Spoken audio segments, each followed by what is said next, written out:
What's going on, guys? Viollent here with GRIZZombies. Now, today we're conducting another Slayers Anonymous meeting. The first one we did was with SMX on the Shadows of Evil Achievements Guide. This time around, we're with Celenis. Hello, Celenis. Hello. Okay, so tell everybody who you are and where they can find you. I'm Celenis. You can basically find me on Twitter or Black Ops 3 Killing Zombies. All right, and we'll have links to his Twitter account in the description box below, so you can go ahead and tweet him anytime about any zombie stuff relating to our channel here. So, how long have you been addicted to killing zombies in the Xbox scene specifically? I've only actually played it on the Xbox. I don't like the PS4 or the PC, but I've been playing it since World at War. Right on. Have you been you've been conducting the Easter eggs along the way, I'm assuming? Yep, every one that I could get my hands on. All right. So admitting, you have an addiction is a big step. So welcome to the podcast. We have to answer a few standard questions first. Celenis, what is your favorite map and your favorite perk? And now the perk does not have to be in the same map at all. My favorite map is probably Kino. It always has been. It's got plenty of story behind it, and it's just chaos once you get going. They haven't really outdone it yet, I don't think. But my favorite perk, that's a toss-up between Mule Kick and Deadshot. Mule Kick's really handy sometimes, but at the same time so is Deadshot, especially now on the Giant. Yeah, I actually hate Deadshot on the Giant, just because I'd rather stamina up for when you have, especially when you need to go get stuff. I don't know, it's just about being quick. Teleporters there. Yeah, I can see what you mean.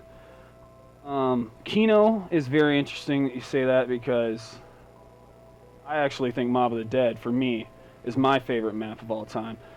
However, Kino is right up there at the top. I mean, that was like the high round king map.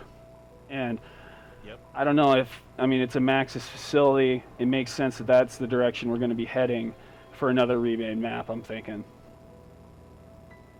Yeah, I really hope they do remake it like they did the Giant. Yeah. So that's what I'm leaning towards, but I don't know. It remains to be seen. The first question I got for you starts with the Giant. So what answers are you searching for that you can't find right now that DLC will paint a bigger picture for you? The biggest thing is the time travel that they're doing. I mean, you've got the 4 core characters here, and Maxis is talking to you while you're unlocking different things within the Giant. There's things with the clock, with element 115. You got the Wonder Waff in there. But the biggest thing that I'm waiting for personally is, how is this story going to continue? Are they going to stay in this timeline? Are they going to move on to another timeline? There's a lot of unanswered questions that are, after all the other zombies maps are slowly, seems like they're coming together in the Giant. It's kind of coming to a head, and it's going to be really cool to see where their story goes from here. Yeah, and we hear the announcer. It's like an announcer voice, sort of. Maxis is an announcer when we're doing the Flytrap Easter egg. So when we think of Origins as well, when we set the trap up, or not the trap, the Maxis drone into the ether at the end, we also hear Maxis as an announcer. So we're thinking that, I'm sort of thinking that, Maxis through this whole thing is, he's kind of got the overhead look of everything going on. That's kind of how I'm seeing Maxis right here. He's kind of got the technological advantage going on with his new, with the drone, and he definitely is trying to find us in time and space. He even comments on that as you do the Flytrap Easter egg in the Giant. And I'm interested if it's his brain in the drone that's, actively trying to find us, or how he's. It's got to be. Otherwise, this Maxis is still alive, in a human form, or through technology. Yep. It's like the realm that they chose to go into and continue their new altering timeline storyline is the one we've known, the old evil Richthofen. This is a storyline that they have chosen, is of all the timelines they've been in, that they're going to continue their work through this. So DLC has to explain that. Yes, it does. And there's clues given to it. Like, if you listen to the Dempsey and Richthofen dialogue, if Dempsey's solo, you'll hear him say, "I really hope that this new Richtofen's a better Richtofen." So where's that going to lead? What's happening in this time zone? There's a lot that they can do with this, and I think it poses a lot of really good questions, and really, really has me drawn in to see what's going to happen to these characters that we've played for so long. For sure. And the 4 lights by Teleporter C. Why are there 4 lights that are red?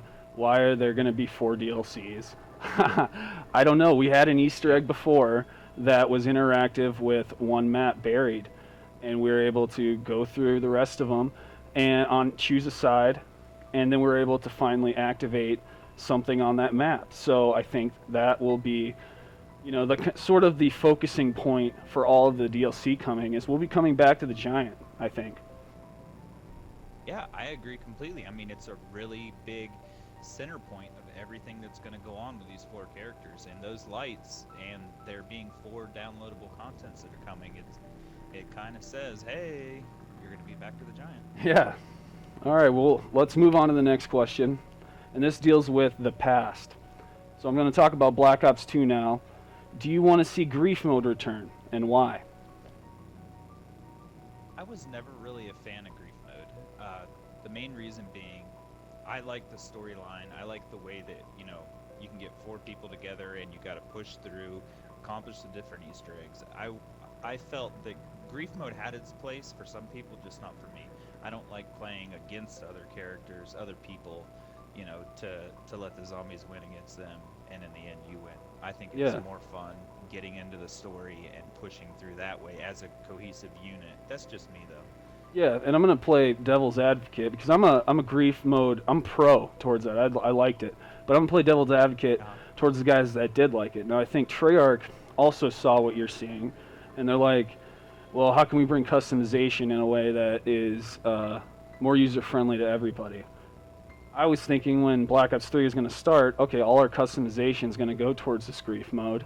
We're going to have our ridiculous clown character that's going to be out there just shooting crap. And in fact, it turned out that we're going to have weapons kits and Dr. Monty's factories and gobblegums. So I think to please everybody, they went that direction instead of the Grief Mode. Yeah, I agree with you completely. It definitely has its place. I mean, I personally didn't really get into it, but there are a lot of people that enjoyed that. And if that's an aspect of killing zombies that people like, then by all means, Treyarch should definitely bring that back.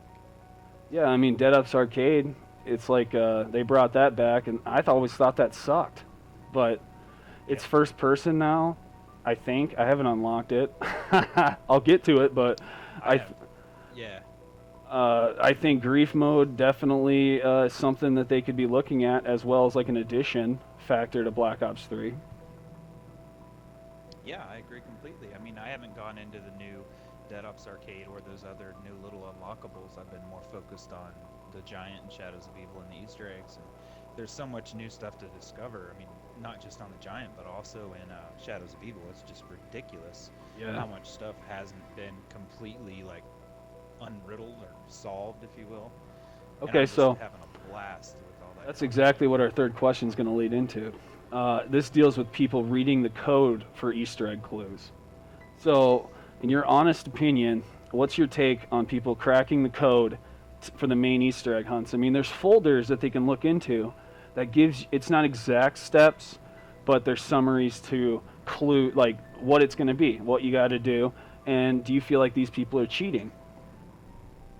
I do. I absolutely feel like they're cheating. I am 100% against it. I mean, people think that that's a good way to get in the game and then beat content early on. I was waiting for months for Black Ops 3 Zombies to come out just so I could get in these new maps and get in there, and you got to walk around, explore stuff, try stuff. There's some crazy things that happen, and I mean, if you get in there and look around, it's so much more fun to just figure that out on your own. I still haven't watched a video of anybody beating the Shadows of Evil Easter egg. I mean, because I want to, get in there and do that myself, and I love having friends that are the same way. I think that looking at that code is just cheating, and I really hope that Treyarch themselves have realized that people have done that in the past in other games, and so they put that in there this time, easily found, so that people can look at that do their thing and think that they've got it, but there's actually a lot more hidden stuff. That's what I'm hoping Treyarch did this time. Yeah, and I think for the lessons they've learned in the past, Bungie's the same way. They've been hiding codes for years. Same way with the Taken King expansions, things like that. There's codes that are hidden certain ways that people just can't find it. And I think Treyarch, at this point, we have to have the faith that they have given us this in an obvious way.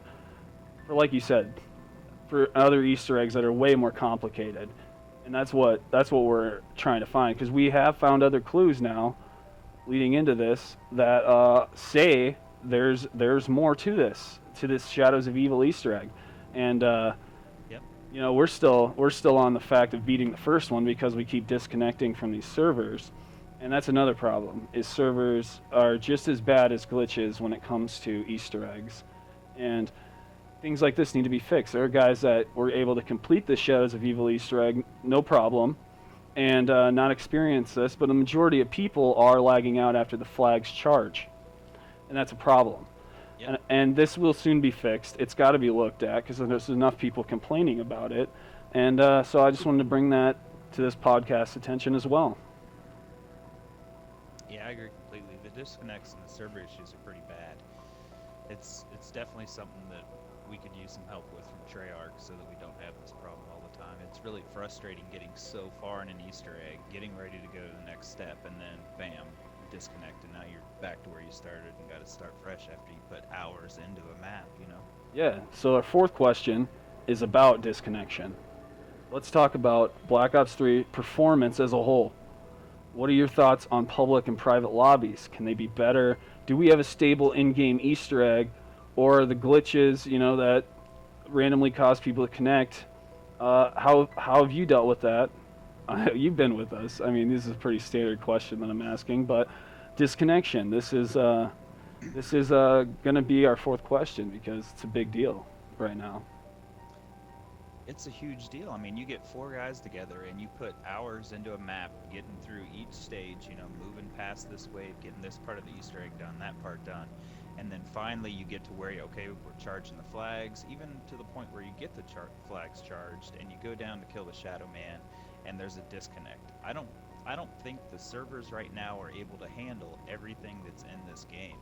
I think it's a server issue, and Treyarch needs to seriously look into it and fix it for us, because I can't count how many times going for this Easter egg that we've been disconnected, and it's not always the same person, it's different people. It is. You'll have 4 bars and still bam, you're kicked out of the game.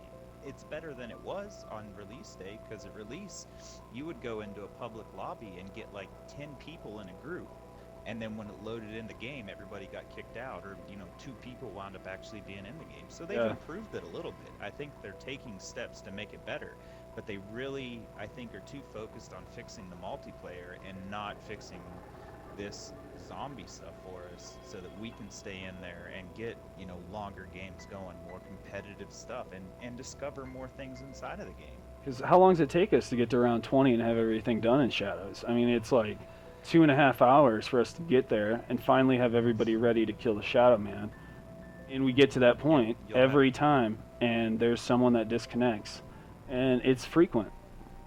It's not, it's averaging. It's averaging now like 5 or 6 days in a row, and so that is a problem, guys. So hopefully that gets looked at. So let's go ahead and look at our fifth question, which is about microtransactions. So with the addition of Gobblegums and Liquid Divinium, do you think that the extra spaces we see that are there will be filled in by downloadable content? It would appear that Advanced Warfare supply drops were extremely profitable and successful. That's probably why Advanced Warfare 2 is going to happen. If they didn't sell enough, I almost said Gobblegums, the supply drops sold enough. Probably more than the game itself. So do you think Gobblegums will be a microtransaction in the future for Black Ops 3 or Liquid Diviniums?